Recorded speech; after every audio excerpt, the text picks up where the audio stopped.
Hello, and welcome to everyone.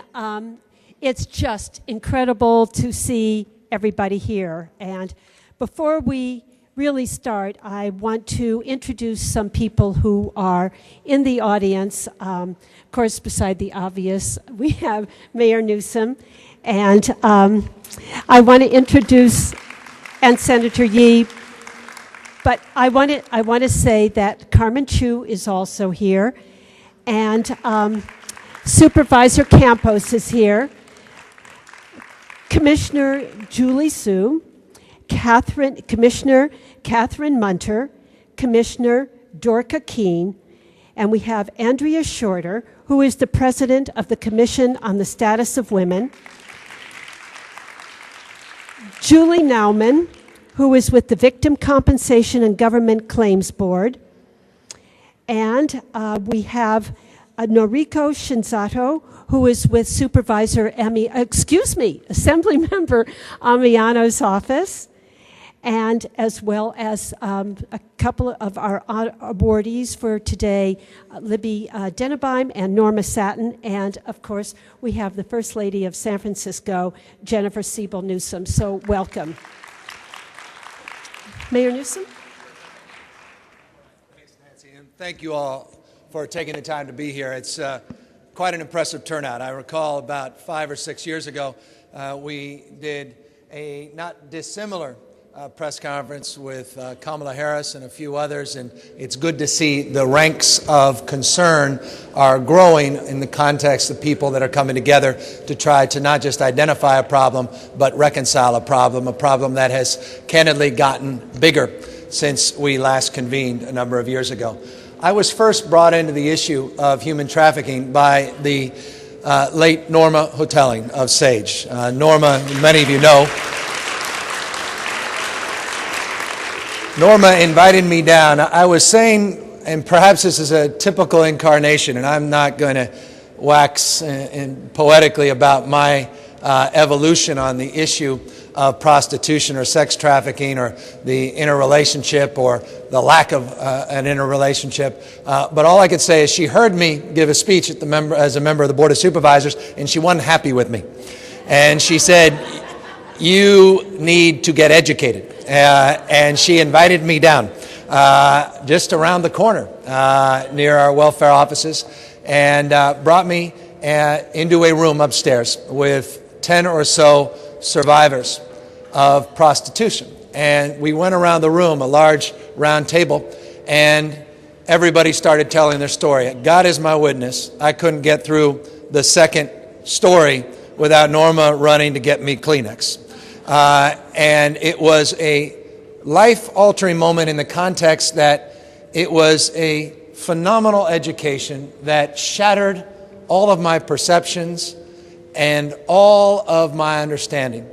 And it dramatically shifted me on the course that ultimately has led me here. I have become candidly a little more hardened on the topic. I am no longer apt to just wax poetically about this sort of non-violent, this nature of things, and it's all fine and good, and let's just live and be lived. That sort of natural, again, incarnation of sort of the evolution of a typical San Francisco, perhaps, politician. And the history and the lives and the stories of those that were around me still stick with me to this day. It was from there that I committed to learning even more. Became mayor of San Francisco and was invited back down to Norma's office, and she said, "Let's walk across the street." I said, "What's across the street?" And we walked across, and there was a massage parlor. What was curious about this massage parlor, like so many massage parlors, is there was a camera and there was a gate. And she goes, "Well, you can't just go knock on the door and walk in. They won't let you in." I said, "Why not?" And she explained that. And so we went with some friends of hers, and we were on the side, and we finally, after moments, got in, and everyone had taken off. There was no one there. The place was packed, but no one was there the moment we got in. And Norma starts showing me how everyone got out. And I said, "Well, how did everyone get out?" And we lifted up. There was a stairway going down, and when the stairway went this way and went that way, that sort of flat area, she flipped something up, and everyone went down a secret stairway out the basement, down the block. We walked in, and all of the massage tables were actually beds, and underneath the table, you can just flip a little switch, and then they opened, and then people locked themselves in. And behind the glass in the rooms, there was another switch, and people would run behind that glass, and they would hide there as well. There were crock pots everywhere. She showed me the Clorox boxes in the refrigerators where there were condoms. You could never find anyone. And then she showed how they did it, and all of a sudden, I was pretty outraged, because that was a business operating right around the corner that, like so many businesses, similar businesses, I drive by every single day and didn't have a clue of what was going on. So Norma called a few months later and said, all right, now we're going on a comprehensive tour. I've already talked to your staff. I've talked to your department heads. They're all coming out with us, and we visited about 10 of these places. And I'll never forget the last one I visited, right on Montgomery Street, almost across the street from 235 Montgomery, where I went from Santa Clara University, my first job downtown at the Russ Building. And it was, I think, called Executive Massage. And it was upstairs. There was a dental place on one floor. It was about as legit as you can get. It was after a tough day, but I didn't see anything that really alarmed me except anecdotal evidence of things. And then I walked in, and everyone starts running to the left, and I just quietly, they all told me to always stick behind, started walking to the right, and I opened up a door, and I'll never forget what I saw for the rest of my life. Just a guy with a wedding ring on, larger gentleman, literally just getting off, a woman, literally physically, a young girl. She couldn't have been more. I don't know how old she ultimately turned out to be, but she certainly wasn't 18 years old. And that was the last place that I have ever visited, because I said I can't do that again, because it's so indelible in my brain. We came back, and I worked with a number of members of my staff, and I said, we are not being serious about this. They said, well, we've shut down a few of these places, but they keep reopening under different names, and they work the whole operation. Eventually, though, we got more serious and more organized, and I want to just thank everybody that has helped us get more serious and more organized, and we are finally at a place where we're now, I think, going to take this much, much more seriously than we ever have in the past, and get very, very intensive about our outreach efforts and about our commitment and follow-through to address this issue. A lot of folks support the status quo. A lot of folks think we should be focusing on different things. I think some folks may be here today that feel that way. But I think we need to step it up, and we need to address this very significant issue, not just in San Francisco, but the state of California, New York, and Nevada, Hawaii, and other parts of this country. This is serious business. Millions and millions of people, by some estimates, 27 million people being trafficked against their will around the world. This is an industry that is alarming in terms of its growth. And it's alarming in terms of the narrative of people's lives and how they enter into this. And so that's really what we wanted to talk about today. We want to not only acknowledge the good work that's been done. By the way, we've shut down 36 of these massage establishments in the last few years. That's a good start. It's a good start. With the district attorney's support and others, we've been funding some outstanding programs. The leaders are here, and you'll hear more about those extraordinary organizations that are dealing with this issue in a very meaningful way. We've got enlightened leadership. Carmen Chu has been very aggressive about this as a member of the board, and I want to thank her for her leadership. Senator Leland Yee, his commitment, and I think that's demonstrated by his willingness to be here. And you're going to hear from some victims and survivors of human trafficking in a moment. But we wanted today, just briefly, and I'll close with this, announce that we put together a directory of services, which is the first time we've done this, which really aggregates the city's response, the county's response, and begins to orient our efforts in a more regional basis. And I hope you'll take a look at that and take a look at the work that's gone in to the directory and this new collaborative, Nancy, that we are announcing today. I want to also thank our new police chief, George Gascon, who is quick to understand the importance of this and has been working on this issue for many, many years in many different incarnations, not just his current leadership and stewardship of the San Francisco Police Department. But anyway, welcome everybody. Thank you for being here, and thank you for taking this as seriously as all of you are taking it. Thank you.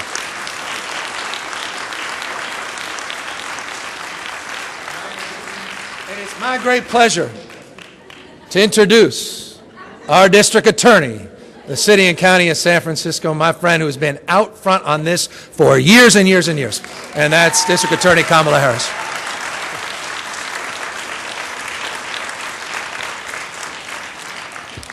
I want to first applaud our mayor because, he does deserve applause.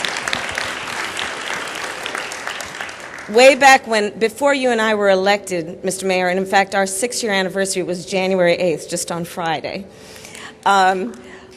Before we were elected, Mayor Newsom served on the Board of Supervisors, and I was the head of the Children and Families Division of the City Attorney's Office, when we collectively addressed the issue of sexually exploited youth in San Francisco. And all of you will remember that work. It was a long time ago. It was almost 8 years ago.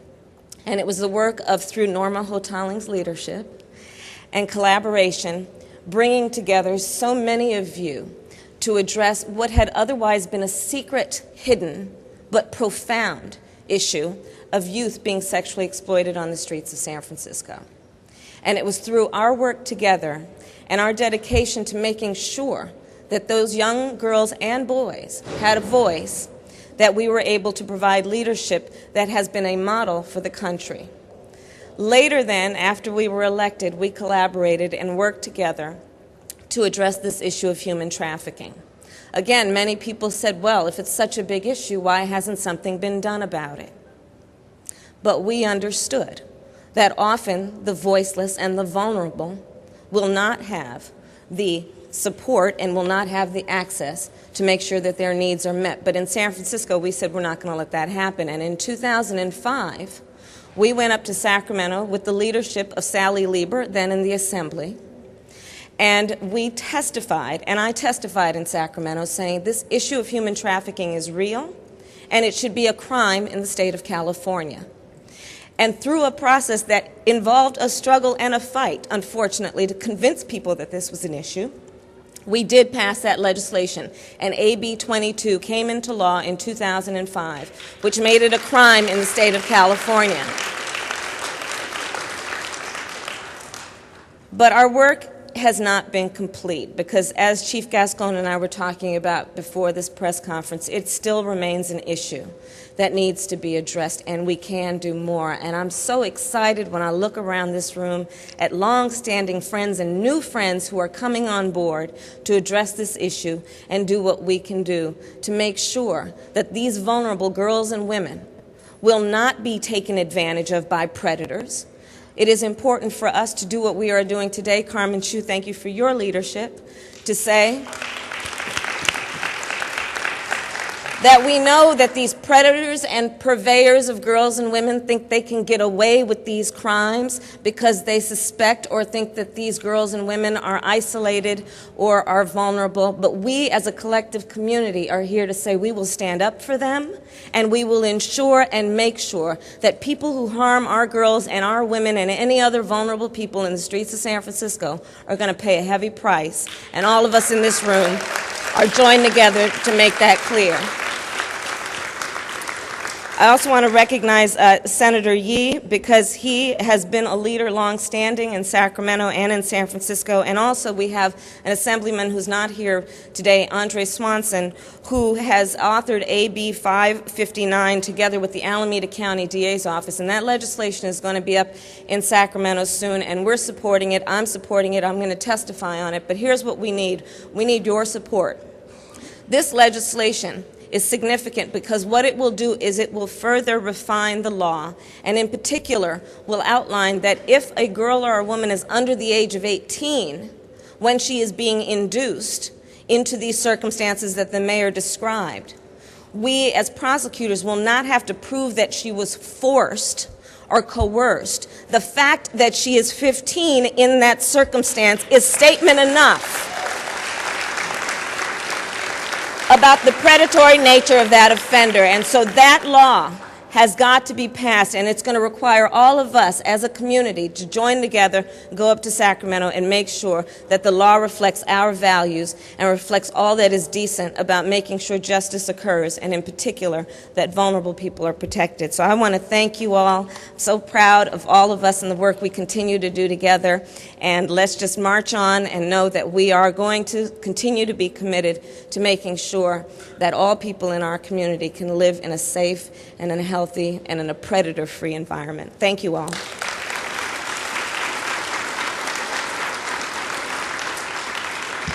My great honor to introduce Supervisor Carmen Chu.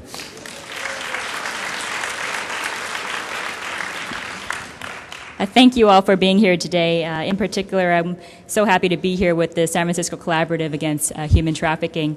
I think today I really just want to give a big thanks to many of the nonprofit organizations and our community partners who have been long with us. As many of you know, today we're really kicking off the month-long campaign, the awareness campaign, to make sure people keep in mind that there is human trafficking that continues to happen. There was, I remember during our hearings at the Board of Supervisors, many who came to testify who said human trafficking doesn't exist, that it's simply a lie, that it's overblown. And with all of your help, with each and every one of you being here today, we continue to remind people that this is a problem. It may not be something that you see when you're walking down the streets every day, but truly is a big problem. In particular, I want to thank the Department on the Status of Women, of course, Emily Marassi and your great leadership there. The Commission on the Status of Women, and of course, under the leadership of Andrea Shorter. SAGE, Not for Sale, SFWPC, Amy and Shikari, thank you very much for your help, and of course the Asian Anti-Human Trafficking Collaborative. I want to thank them very much because they remind us every single day that there is a problem, a hidden problem, and that many of the victims are women and they are minors, people who come to this country and many others who really are coming against their free will, who don't have the ability to live a decent life, a life of their own choosing. We understand that human trafficking is truly an international problem, something that happens outside of our borders. But as a local government, we really should do, and we have been trying to make sure that we're passing laws that really help to strengthen what we do here. With the help of my colleagues on the Board of Supervisors, I know David Campos was here earlier, and certainly President David Chu have been really supportive in passing legislation, not only to close a loophole on permitting processes for massage institutions, but also holding accountable the businesses that say they're going to be a massage institution, but are truly something else. And so again, I want to thank you all for being here today, for continuing your support and continuing your focus, because without you, the voices that many, many people have would be silenced. So again, thank you, and let's continue working hard.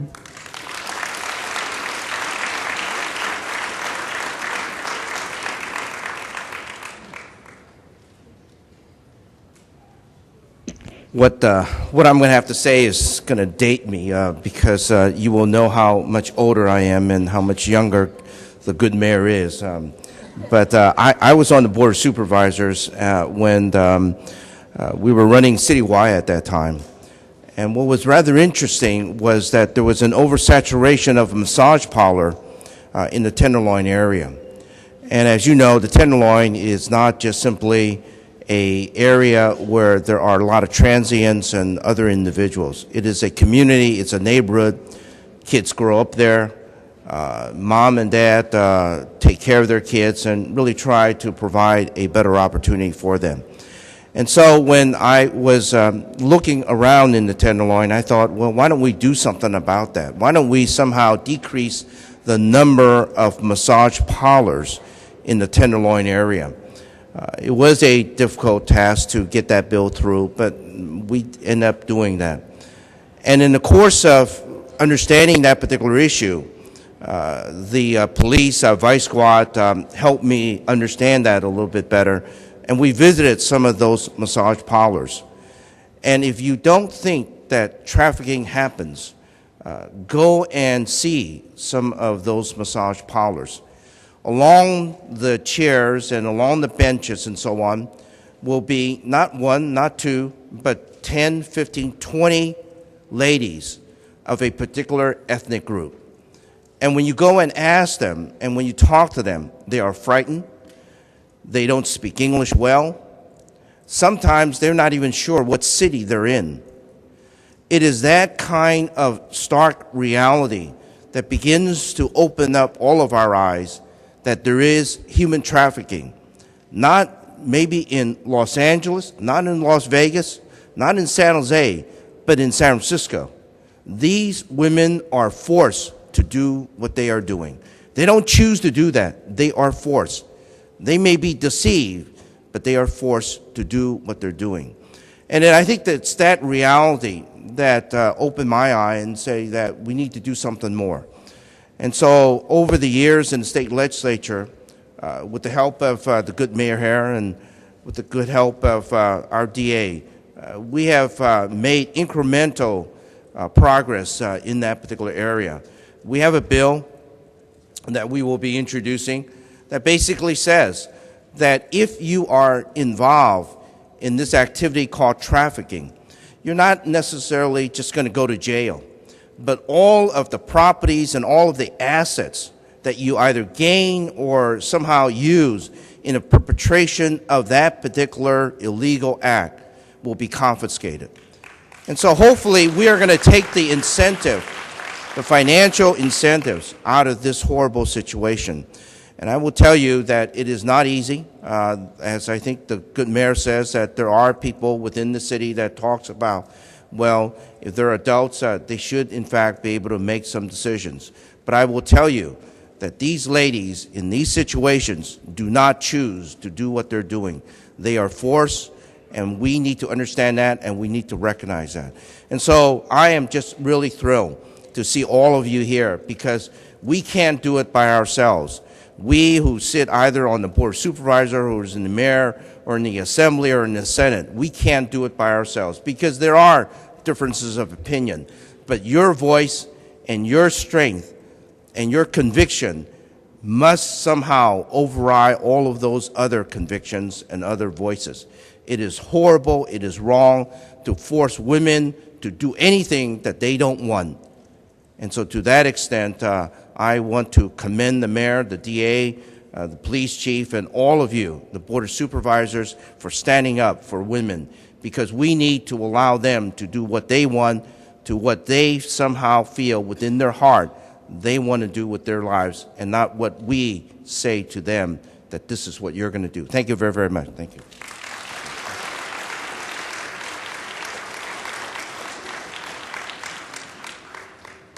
It's really an honor being here this morning and listening to the leaders of this community speaking about this issue.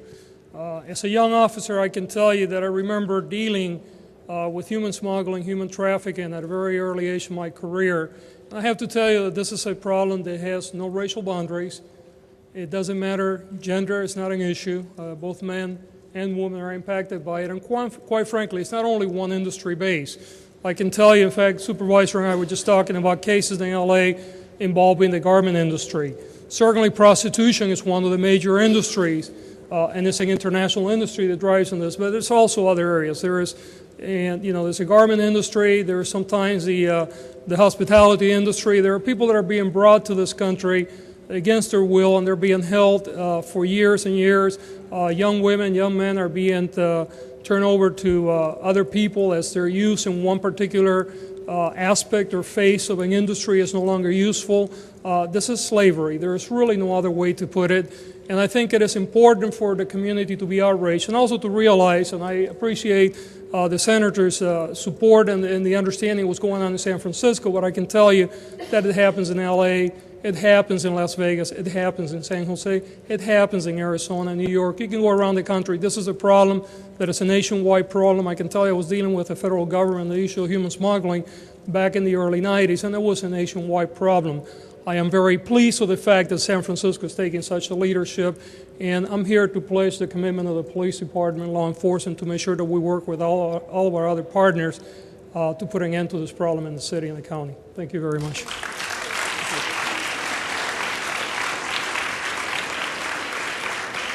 It's really good that you are our new chief of police, George Gascon, because I don't believe you said your name, and thank you, everybody.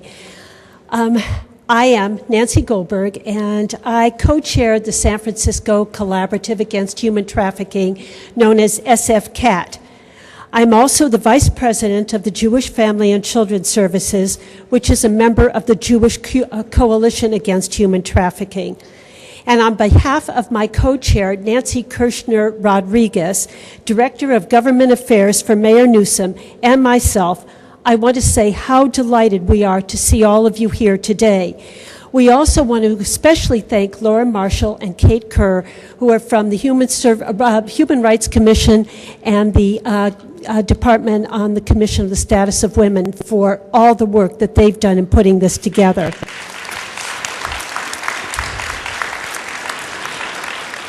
Nancy and all of our collaborative members, and I'm going to mention, I've got to mention them, so I want to.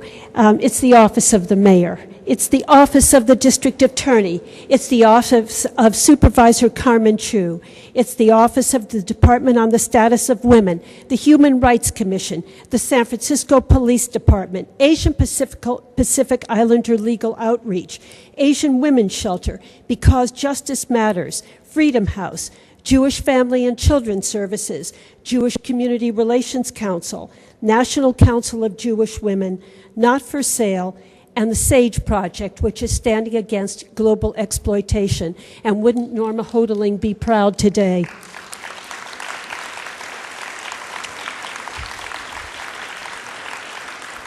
We live in a beautiful area. And when I approach the Golden Gate Bridge from Marin, there are two of my favorite views. On the right is the Golden Gate National Recreation Area, and in front of me, across the bay, San Francisco, one of the favorite destination spots to live and visit for many around the world. In the city, at Powell and Market Streets, our famous cable cars turn around to bring tourists halfway to the stars. But for some, those stars turn out to be an illusion, and if you look closely, you may see young girls on the street working as prostitutes, while their pimps, who coerced and forced them into prostitution, stand by and keep a watchful eye. For as much as we are a destination for tourism, we are also one of the notorious hubs for trafficking in the United States. As advocates and activists, this is shocking and unacceptable. But what can one group and one organization do? Well, I want to give you a brief history of how and what can be done and was done, as evidenced by today. Nicholas Kristof of the New York Times has written often and movingly about this problem around the world, but it seemed to be a distant concern, out of view. My first direct exposure came on a trip abroad, and I started to become aware about how widely spread this was, and no country is immune. On returning home, I began to understand how deep this problem was in my own country, in my own community. And after a World Affairs Council program in around 2005 that was done in conjunction with the New Israel Fund, 4 of the sponsors of this program got together to discuss further involvement. The Jewish Family and Children's Services, the Jewish Community Relations Council, the National Council of Jewish Women, and the New Israel Fund all met, and the Jewish Coalition Against Human Trafficking was formed. From that small beginning, a lunch was planned to present to a larger group the extent of this problem. We joined with other organizations that were already involved, such as Asian Pacific Islander Legal Outreach and SAGE, and that luncheon was sold out. We began to meet monthly, and our growth in a combined status was very encouraging. At this point, there was a very significant change as representatives of the public sector became an active part of our evolving coalition. Jill Traeger, who was at that time with the Commission on the Status of Women, joined us from the Department of the Status of Women, and the Human Rights Commission also became involved. We started to meet regularly and had meetings with legislators and experts in the field. It was a natural evolution to have a larger, broad-based presentation, which was entitled the San Francisco Community Forum on Anti-Trafficking. That event took place last February 23, 2009, and included the Human Rights Commission, the Department and Commission on the Status of Women, the Jewish Coalition to End Human Trafficking, the Asian Anti-Trafficking Collaborative, SAGE, the District Attorney's Office, and Not for Sale, plus speakers such as former member of the State Assembly, Sally Lieber, Catherine Dodd from the Mayor's Office, and a representative from Congresswoman Jackie Spears' staff. When I was asked to chair this larger group, I said yes. Yes, if I could have a co-chair from a city agency, such as the Mayor's Office, and such as Catherine Dodd, who at that time was in the Mayor's Office, and she said yes. That day, the San Francisco Collaborative Against Human Trafficking was born, with the mission that we are committed to end human trafficking through collaboration, education, outreach, advocacy, and supporting survivors of human trafficking by taking a zero-tolerance stance on exploitation, violence, and human trafficking. In this past year, following the February 23rd event, we have been working together to fulfill one of the primary goals: to create an infrastructure for continued collaboration. We determined that an important first step in fulfilling this goal was to create a comprehensive directory of nonprofit and government services for survivors of human trafficking to be made available to service providers and residents within San Francisco and the Bay Area. We are pleased to announce that this first edition of such a directory has been completed and is available to you today. Thanks. What makes all of this so special is that we are a partnership combined of the offices of the mayor, the police department, the DA's office, the Human Rights Commission, the FBI, the Department on the Status of Women, and many NGOs who are established to combat trafficking in its many forms, from labor to sex trafficking, boys, girls, men, and women. Today, January 11th, 2010, on International Anti-Human Trafficking Awareness Day, we are formally announcing ourselves to the community. For this whole month, we are scheduling activities, interviews, and culminating on February 9th with an awareness panel, which is being held from 5:30 to 7:30 in the Correct Room of the Public Library. There is a flyer with events over the month and new events, which will be posted on the Human Rights Commission website, which has been launched to give you further information. SFCAT is still growing, and we are presently housed at the Department of the Status of Women and the Human Rights Commission. This says so much for grassroots efforts. This says so much for not giving up. It speaks volumes to the fact that a community of volunteers and nonprofits can and will make a difference when there is willing government cooperation, such as there is in this city. We will make a difference because we are speaking with one clear voice. We need to work together because we all know that in our city that serves as a hub for trafficking, we can also lead the way in being a hub for change and combating this shameful problem. During the second half of our program today, Dr. Emily Marassi, Executive Director of the Department on the Status of Women, and Teresa Sparks, Director of the Human Rights Commission, will speak. As well, you will hear about Freedom House that is opening a transitional shelter. But right now, you are going to meet Sandra Domain, who is a survivor of human trafficking and who is courageous enough to be here to share her story with us. Together, we will all be the voice for those enslaved and held captive. Sandra.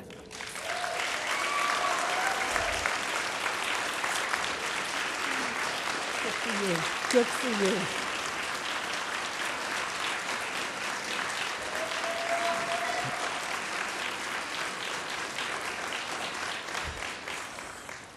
I'm just kind of choked up. I said I wouldn't get emotional when I got up here, but it's such an emotional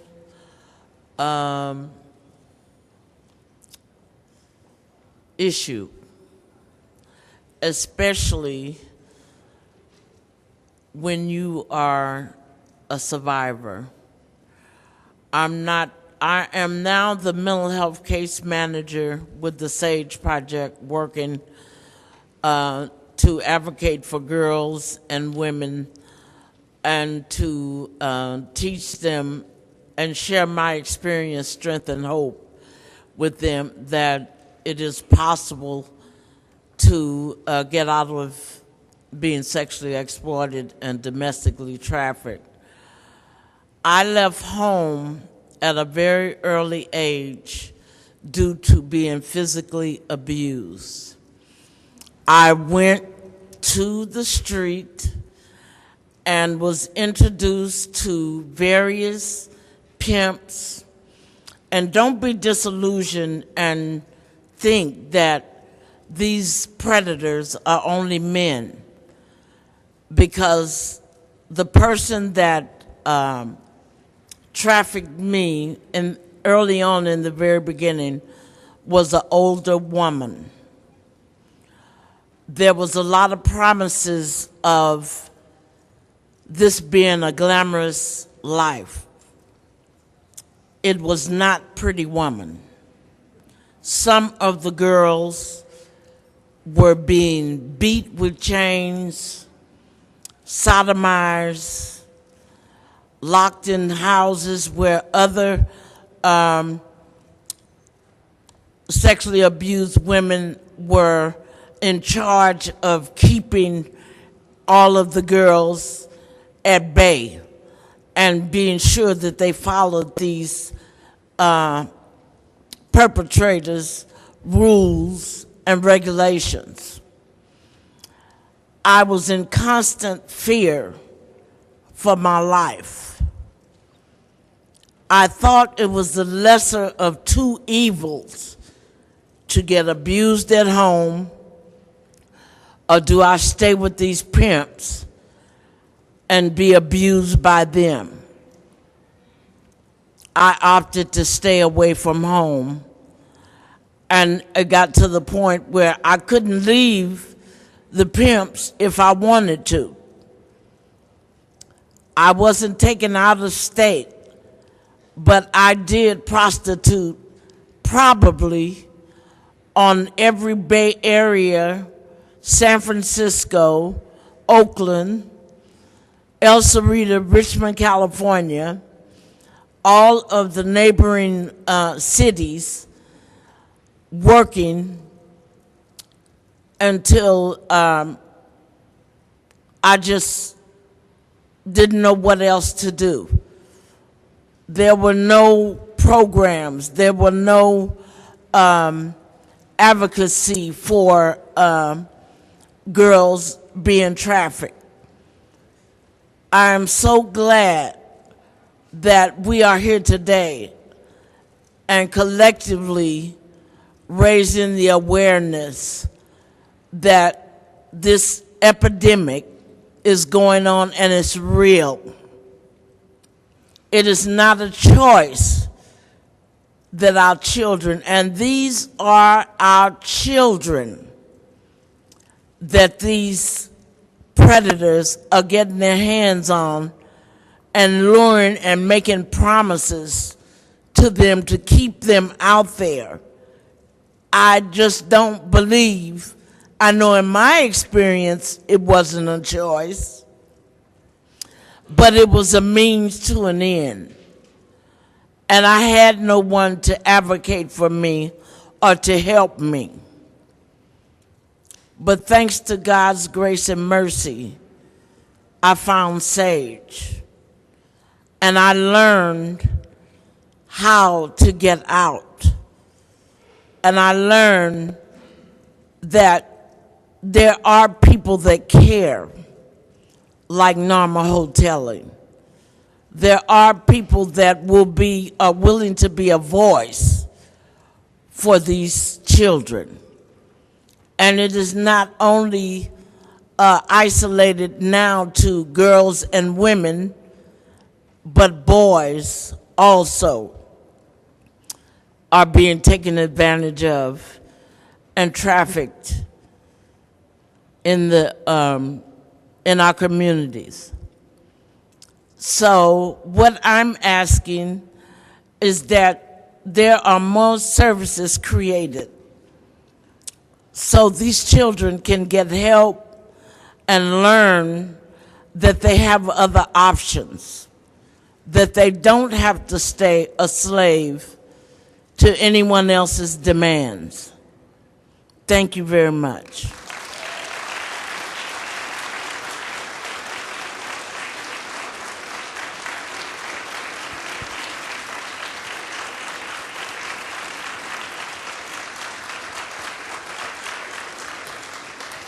Sandra, thank you so much for putting a face to this, for putting your emotion to this, for being courageous enough. It takes a lot to tell your story.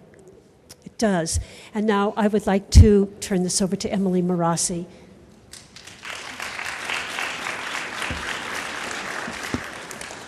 President Abraham Lincoln said, "If slavery is not wrong, then nothing is wrong." At this very moment, in our own beloved San Francisco, there are women who are being held against their will, forced to work for little or no pay, cut off from family, friends, other people. These women are captives of their so-called employers who seize their passport, their identification, their money, employers who beat them, force sex on them, employers who recruit youth for criminal activity, such as prostituting themselves in cars to escape detection and capture by police. Force employees to do dirty, hard labor in unventilated rooms without breaks even to go to the bathroom.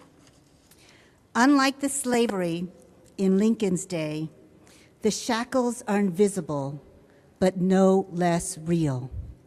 It's important to note, as Chief Gascon did, that human trafficking involves not only the sex trade, but labor as well. Housekeeping, nannies, domestic workers, restaurant employees, factory workers are all trafficked here in San Francisco. Since the 2005 FBI raids on local massage parlors, the San Francisco Department of the Status of Women, led by the Commission, has been taking up the work of addressing modern-day slavery. In 2007, we provided funds to the Asian Anti-Trafficking Collaborative that provides direct services to trafficking victims. I want to recognize my commission, President Andrea Shorter, Vice President Kay Gulbengay, Commissioners Dorca Keene, Carolyn Marks, Catherine Munter, and Julie Sue, some of whom are here today. I want to recognize my staff, Laura Marshall, Anu Menon, Ann Lehman, Carol Sacco, Cynthia Vasquez, as well as former staff Jill Traeger and Callan Kerpinski. Working together with Catherine Dodd of the Mayor's Office, we joined the Jewish Coalition on Anti-Trafficking and the Human Rights Commission to host a community convening. On behalf of the Commission on the Status of Women, I wanted to recognize co-chairs Nancy Goldberg and Nancy Kirshner-Rodriguez with a resolution.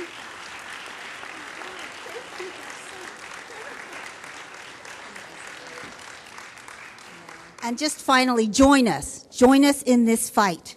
Please come to our events, bring a friend. Each one of us has a responsibility to eradicate from our neighborhoods and businesses this modern-day slavery. I think now we're going to take a break for Q&A from the press. Thank you very, very much. Hi. Okay, thank you, Emily. We are going to, while we still have Mayor Newsom here, we want to, and Chief Gascon, and we want to be able to have some Q&A. Is Kamala still here? Okay. Okay. Anybody would like, yes, please, and say your name, who you're.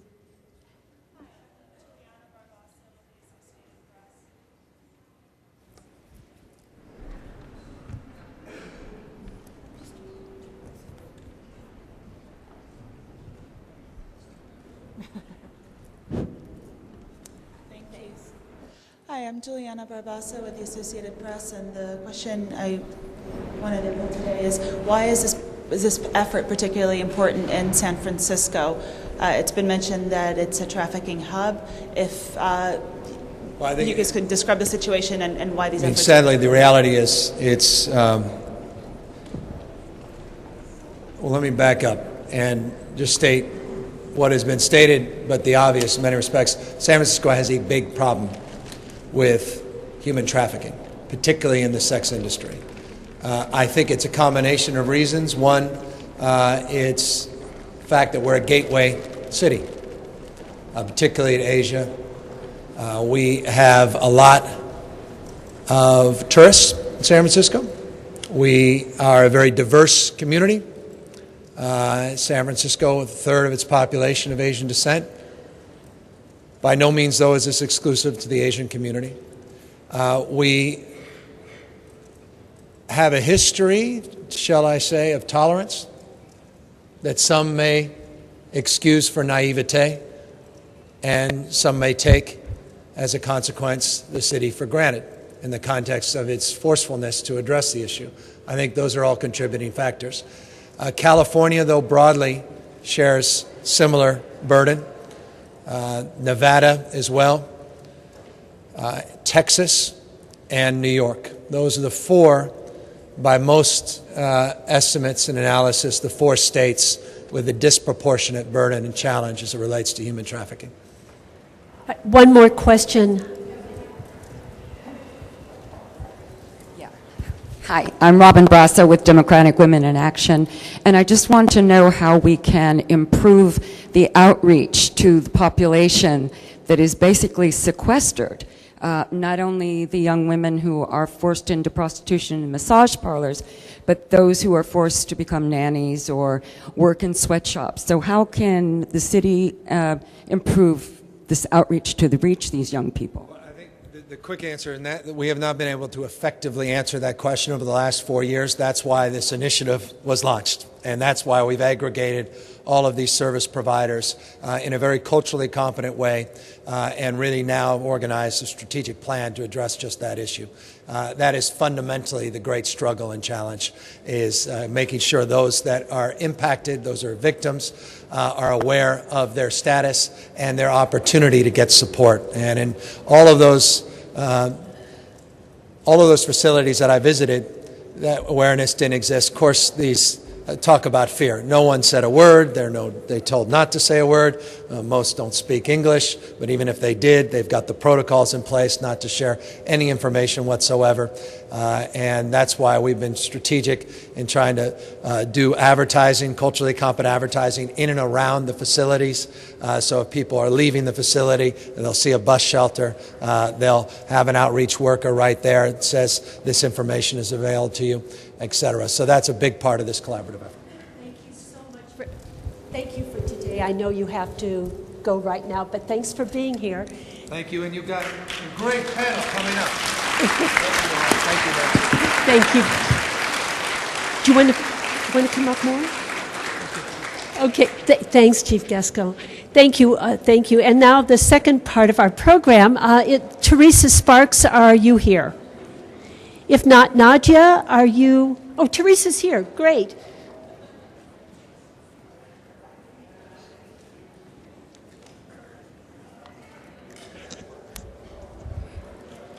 Thank you. First of all, I wanted to thank Dr. Emily Marassi with the Commission on Status of Women for her leadership in this. And also Nancy Goldberg and Norma Satin with the Jewish Coalition to End Human Trafficking, along with Carmen Chu, Kamala Harris, the Mayor's Office, and especially want to thank Linda Janarova Tang with the Human Rights Commission, who was a staff person on this issue. And unfortunately for us, fortunately for her, she cannot be here. She had a baby girl on New Year's Day. Human trafficking is one of the worst forms of human rights violations rooted in economic and gender inequality, and the obligation of governments to protect their constituents, provide redress, is deeply rooted in the basic principles of human rights. Last year's global financial crisis has raised the specter of increased human trafficking around the world. A growing number of workers willing to take even greater risks for economic opportunities is a recipe for greater forced labor of immigrant workers. Major forms of trafficking include forced labor, domestic servitude, sex trafficking, etc. The problem of human trafficking, and it's the same in San Francisco, is greatly driven by a demand economy. Sex trafficking is driven by consumers' willingness to participate, and labor trafficking is driven by the desire of less expensive products produced by ever cheaper labor. Also, a greater but less publicized number of women, men, and youth are trafficked into California's agricultural industry, garment, food, and domestic service industries, where they're confined and forced to work. The Human Rights Commission was formed in 1964, and we celebrate our 45th year this year, and is one of the most prominent human rights agencies in the United States. The HRC administers all non-discrimination ordinances for the city and county of San Francisco, and we advocate, investigate, and mediate all discrimination complaints. We're also chartered to provide technical assistance, information, referrals to all individuals who are the victims of discrimination in San Francisco. Today, we provide leadership and advocacy. We do mediation and reconciliation of intergroup tensions and disputes in the city. We enforce all local anti-discrimination laws, ensure compliance by all city departments of non-discrimination, and we develop and administer the city's hate violence reduction program. In fact, as this press conference is going on here at the Corrette Auditorium, there's another conference going on dealing with hate violence in San Francisco, and a new collaboration is being formed with the Interfaith Council of San Francisco and the city and county to fight hate violence in this city. In the last several years, the HRC has conducted hearings on a number of subjects: environmental racism, racial privacy information, discrimination against people perceived to be of Middle Eastern descent. In fact, San Francisco had the first public hearing after 9/11 on discrimination of people of Middle Eastern descent. USD's strategic plan and right for all students to experience success in their academic achievements. Discrimination by omission of the Native American population, intersex population, economic empowerment of LGBTs, the unfinished agenda, economic status of the African Americans in San Francisco. The Human Rights Commission is dedicated to this effort and committed to work with the collaborative on this very serious issue. We will put whatever resources are at our disposal to provide outreach, to provide investigation, and to compel testimony in this very, very serious issue. We pledge to make whatever resources are available to help San Francisco make a coordinated, concerted, and sustained effort to fight this issue of human trafficking. Thank you very much. Thank you, Teresa. It's because of the commitment of people like this and their departments that we've been able to be successful. Nancy Kirshner-Rodriguez, there she is.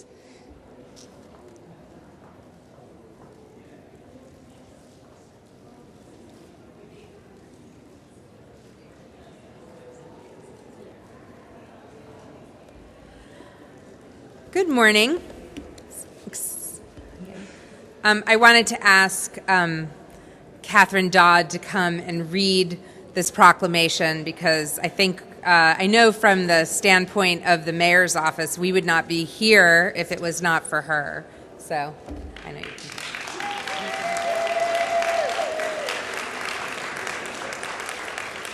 can. This is a city of powerful Nancys. Nancy Kirshner Nancy Pelosi. I'm surrounded by powerful Nancys. Thank you for this honor. And while I've left the mayor's office, I haven't left this issue, and I'm so pleased to be with friends and know that you're working on it. So whereas human trafficking is a violation of human rights and a form of modern-day exploitation in its most egregious nature, and whereas human trafficking is a crime occurring simultaneously at the local, national, and international levels, and whereas human trafficking occurs without geographic, employment, economic, gender, age, ethnic, racial, and/or religious limitations, and whereas the history of any manner of human exploitation in the United States serves as a reminder that our collective efforts must continue to complement the subsequent civil rights movement that supports our contemporary dedication to the American fight for individual freedom and liberty. And whereas on the federal level, a United States Senate resolution was passed January 22, 2007, marking today, January 11, 2009, or last year, 2009, as Human Trafficking Awareness Day in the United States. And whereas on the state level, Governor Arnold Schwarzenegger proclaimed January 11, 2009, Human Trafficking Awareness Day in the state of California. And whereas the San Francisco has long dedicated itself to the passionate fight for civil rights, civil liberties, and human rights, let every individual recognize their own inherent dignity and strive to protect the personal dignity of their fellow human beings.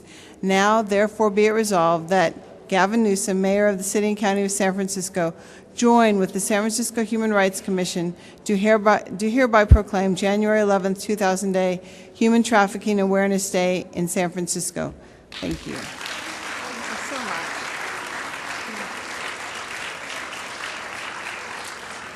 much. So, and now we just want to take a few moments to recognize two women who really were the true grassroots leaders in helping us to get their coalition off the ground and then this coalition.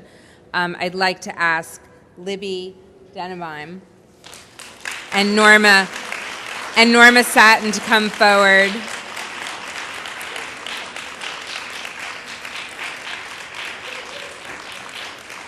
And on behalf of Mayor Newsom and the City and County, whereas on behalf of the City and County of San Francisco, I am pleased to recognize and honor Libby Denenbaum and Norma Satin for their outstanding service and dedication surrounding anti-trafficking efforts with the Jewish Coalition to End Human Trafficking. The Jewish Coalition to End Human Trafficking advocates for policy changes to protect survivors of trafficking, coordinates community efforts to address this crime citywide, and works to improve the lives of women, men, and children traumatized by modern-day human exploitation. I commend you both on your commitment to this important issue and best wishes on all your future endeavors.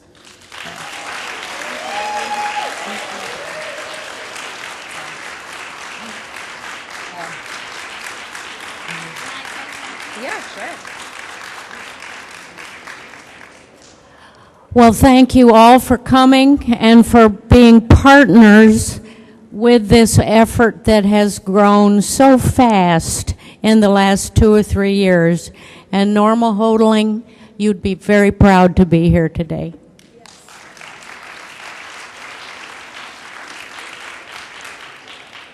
Thank you all for being part of this effort. We have a lot of work to do, so let's keep on working to let the community know about this problem and to eradicate all slavery. What?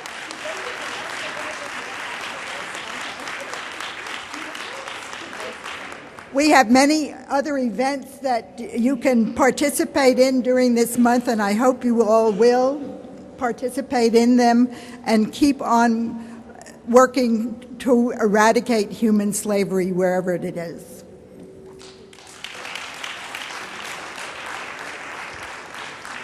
And I would like all of you to meet my granddaughter, Alton, who we're starting early, and Sam, my grandson. There. So we've got to keep this going. and Coco's here.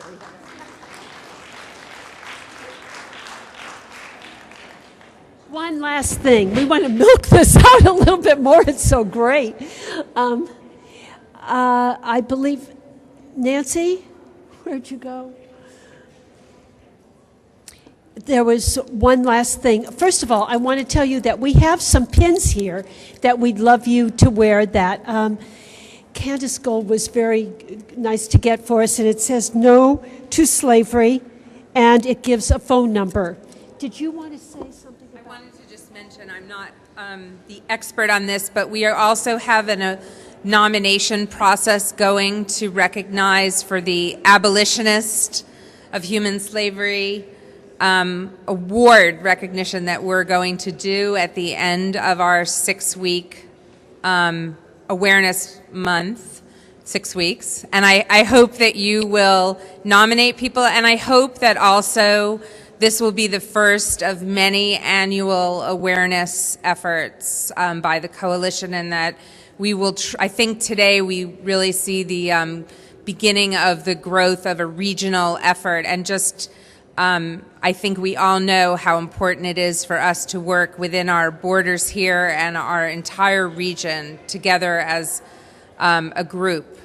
So we will look forward to it. Thank you. Thanks. And around the room, you will find some tables that are being that have brochures and information from the different organizations that make up SFCAT. And Nancy Kirshner-Rodriguez, thanks again for everything. And thank you all for being here. And we'll be in touch.